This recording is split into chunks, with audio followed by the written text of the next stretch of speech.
You thought Google was just a search engine, a place to ask questions, to find answers, to navigate your world. But what if the cost was you? Behind every search, every email, every YouTube video you click is an invisible machine watching, recording, learning. Google isn't just answering your questions, it's making a detailed map of you, your habit, your fears, your routine, your secrets.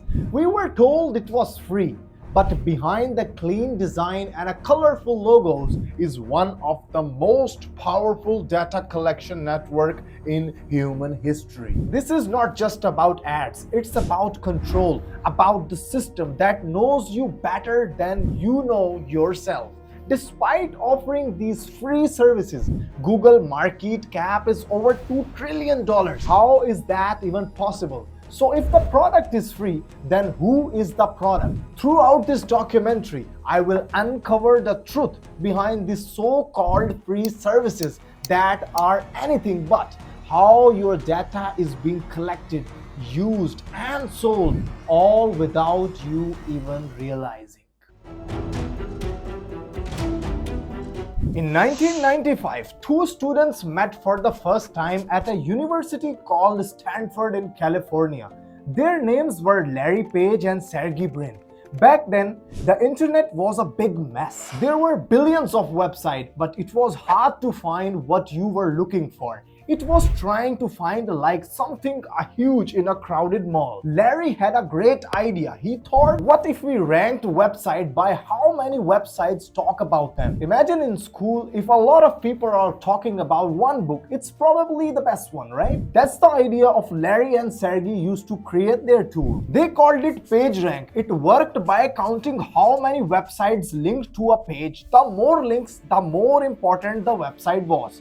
A simple but powerful way to make the internet better. At first, they built this into search engine, but the search engine had a funny name, Backrub. Not very cool, right? Then they changed it to Google. You might be wondering why Google. It wasn't a random name. It came from the word Google, a huge number like 1 followed by 100 zeros. Larry and Sergey Brin wanted their search engine to be huge and able to organize all the information in the world. In 1997, they bought the website google.com. By 4th of September 1998, Google became a real company. And just like that, everything changed. Not for Harry and Sergey Brin, but for everyone. In October 2000, Google launched something called AdWords, now known as Google Ads. It allowed the businesses to show their ads directly on the search results. Now keep watching to find out how Google Ads become the main way Google makes money. Then in 2004, Google launched the Gmail. At the time, people were struck with slow, spam-filled inboxes and tiny storage. Hotmail just couldn't keep up. In 2005, Google dropped Google Maps. It made getting around the world smoother, whether by car, foot, or even street view. Navigation went guessing to knowing. Same year, 3x PayPal guys created a new website which is called YouTube. Upload, share, watch, very simple. In 2006, Google bought the YouTube in $1.65 billion. That same year, Google launched Google Translator. Suddenly, languages weren't wall anymore. You could speak, you could read, and connect across the board. In 2008, Google introduced the Android, a free and open source mobile operating system. Their goal? A smartphone in every pocket. And today, Android powers over more than 70% of the smartphones worldwide. In 2016, with the rise of AI, Google introduced Google Assistant, a voice-powered helper to answer your questions, set reminder, and even control your home.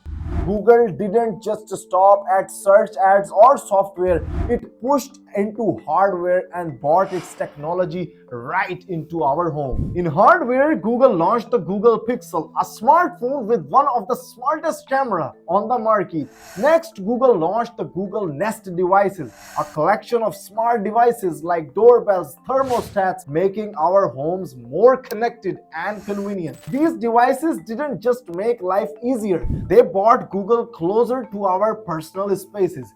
From emails to home security, Google was everywhere. With each new product, it felt like we were taking another step into the future. You might think Google's journey was easy and perfect, but it wasn't always easy. But here's the real truth. Even the biggest company makes the mistake. Behind of its all shiny products, Google has its own failures, ideas that didn't work, projects that were cancelled, and decisions that upset people. Over the years, Google launched many products that didn't make it. First, there was a Google Glass, smart glasses that looked futuristic, but people hated the privacy risk. Shut down, it was a failure. Then came Google Plus, Google's big shot at beating Facebook. Nobody cared, it was a failure. Google Wave, too complex, nobody got it, it was a failure. Google Reader, people loved it until they didn't. Google killed it, it was a failure. Google Buzz, a social network inside Gmail, confusing, messy, and creepy. It was also a failure.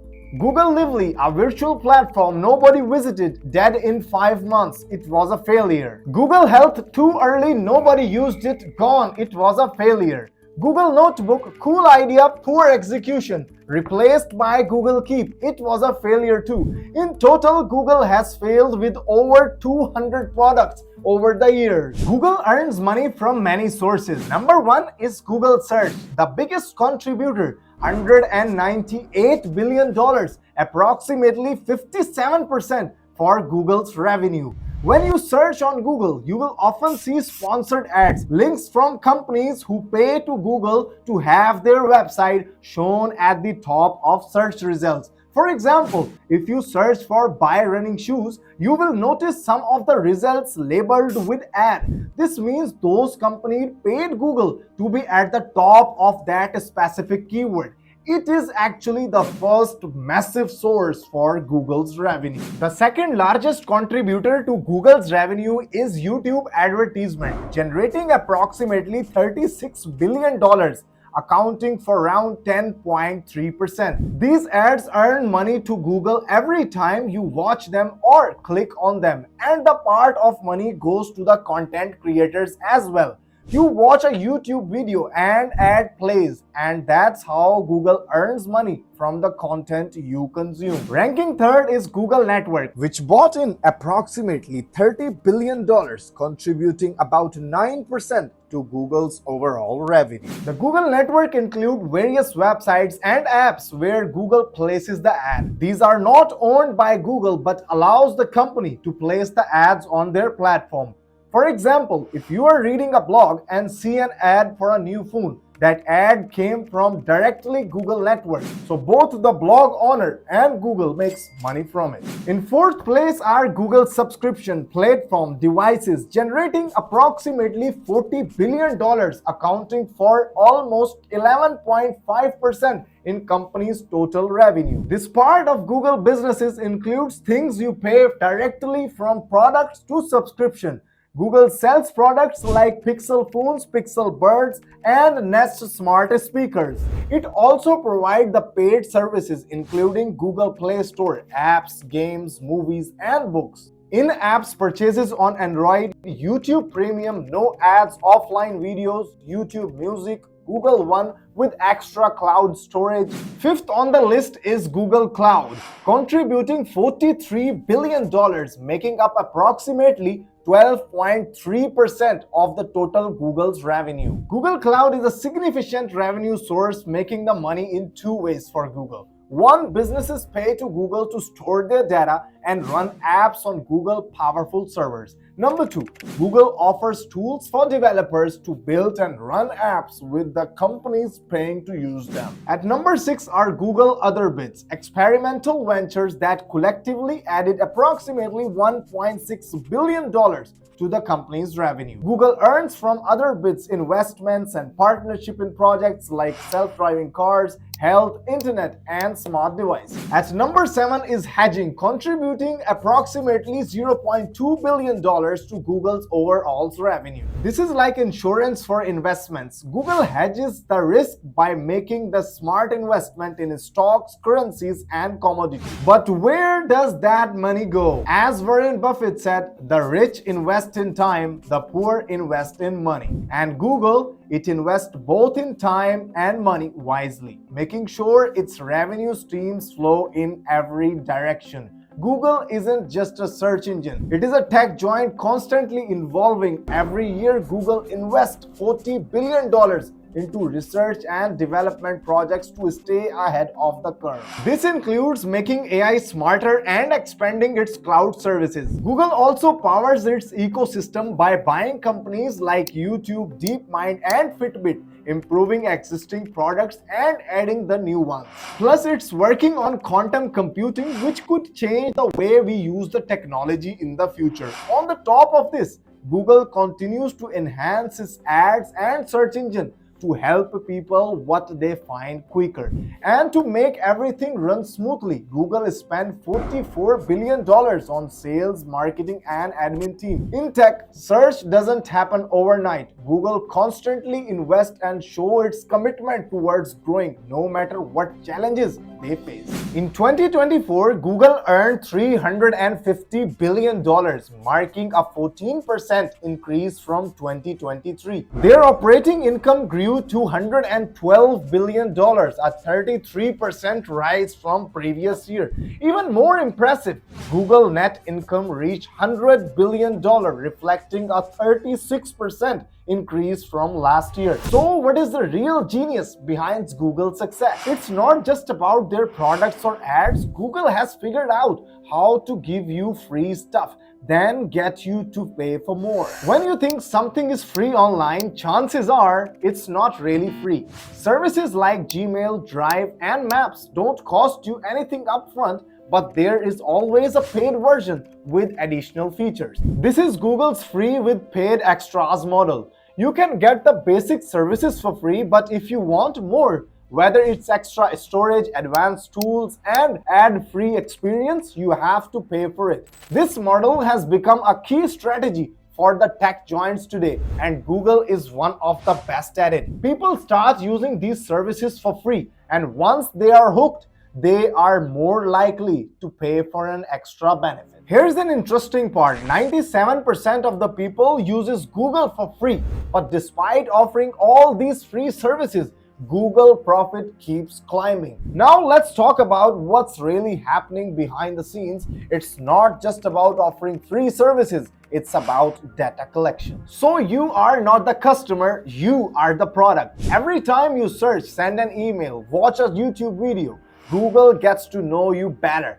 Google doesn't make money from searches or email. It makes money by collecting your data. And that data helps them create the super targeted ads, turning everything you do online into a way to make money. If you're looking for an online course, you'll start seeing an ad for classes, workshop, or self-help material. Reading about pet care, expect ads for pet food, toys, grooms, or even pet insurance. Google uses things like machine learning, artificial intelligence, and tracking to show ads to the right people. So what information Google have about you, your interest, what you search, what you watch, what you read, your age, your gender, based on your accounts and activity, your location, the places you visit or hang out, how you shop, what you browse, what you buy online, your future plans, what you search for shows, what your goals or even plans. All this information helps Google to create a digital profile of you and show the ads that are most relevant to you. Now let's see how all that data turned into serious money. Imagine a pet care brand wants to reach a people aged 25 to 45 who owns a cat or a dog, often search for pet food and grooming products, watch pet videos on YouTube, or think about an online course company targeting young adults aged from 18 to 40 interested in self-growth and career success. and they are frequently searching for the certification. Watching personal development videos on YouTube, Google plays a middleman role here. It connects advertiser to the perfect audience, that is you. When you type something into Google, behind the scenes an auction happens in milliseconds. Companies bid for keywords like best dog foods or online coding course. The one with the highest bidder and the best ad quality wins the spot. This system runs on Google Search, YouTube, and across websites that show Google ads. Together, it brings $265 billion ad revenue to Google. For straight 13 years, Google ad revenue has grown. One huge spike came during pandemic when everyone was stuck at home and online 24/7. Businesses rushed to advertisement digitally and Google cashed in, breaking records in 2021. But Google is not alone. Platforms like Facebook, Instagram, and Twitter also use ads to take in billions. Still, nobody does it like Google. In 2023, Meta, the company behind Facebook and Instagram, reported a total revenue of $134.9 billion. A massive $131.9 billion of that came from advertising alone. That's 97.8% of all their income. Prove that ads are their business. Even more impressive, there was 16% increase from the last year. X, formerly known as Twitter, in 2023, X earned just $2 billion from ads. But here is the uncomfortable truth. Google knows everything about you: what you eat, where you go, where you live, where you work, even what is your health issues, because you have searched for them. It even knows about your relationship, your heartbreaks, your late night questions about life, all the data. It's being collected constantly. And it's not just for better service, it's for targeting you with proper ads. The more they know, the more valuable you are to the advertiser. This level of spying isn't just a creepy, it's being called out. In 2023, the state of California fined Google $93 million for secretly tracking users' location, even when people turned off their location history. As people grow more aware of their privacy, they are starting to share less and less online. And there is one big problem for Google. Less data means less accurate targeting. If Google doesn't know what you want, it can't show you the right ads. And if the right ads don't work, companies stop paying. But it gets worse. People are slowly losing trust. Google Search, once was a clean, reliable tool we all loved, is changing. In early days, we'd see one small ad, but now the first page is almost entirely filled with the ads. What used to feel helpful now feels like a shopping mall. And it's starting to show. On May 7, 2025, Google's parent company Alphabet saw its stock drop more than 8% in a single day. Privacy concerns, declining trust, and falling reliability. The cracks are starting to show. But what if Google stopped working? Not because it shut down, but because we stop needing it. Imagine a new competitor steps, one that actually gives you what you are looking for without droning you into ads or tracking your every move. That's exactly what AI-powered tools like ChatGPT and Cloudy AI are doing right now. You ask a question, you get a clear answer. No endless scrolling, no pop-ups, no distractions, just information, fast, clean, and ad-free. In a world where AI was evolving faster than ever, Google needed something smarter, faster, and more connected. So they built Gemini, an AI that doesn't read the text. It sees the images, understands the codes, and even watch the video. Will Gemini AI really focus on helping users, or will it just become another tool to pushing ads, collecting data, and turning us into our next generation of the products? For the last 27 years, Google has perfected the art of using you as a product. Every search, every click, every location, every second of your life has been captured. But what if this is only the beginning? What if in the future, every question you ask, every decision you make, every purchase you consider is not just about you anymore, it's about them. The real question, will we ever reclaim control on our data, or we already have traded our privacy for convenience? The rise of AI might promising a new world of answers, free of distraction, but as we ask these AI systems for help, we need to ask ourselves one thing: who is in charge here, and are we okay with that? Because if we are not careful, then next Google could be even more smarter, even more powerful, and even more personal than we ever imagined. So what do you think? Are we stepping into the future where we are no longer the product, or is it too late to change that? Let me know your thoughts in the comments below. Don't forget to subscribe, and we will see you in the next video.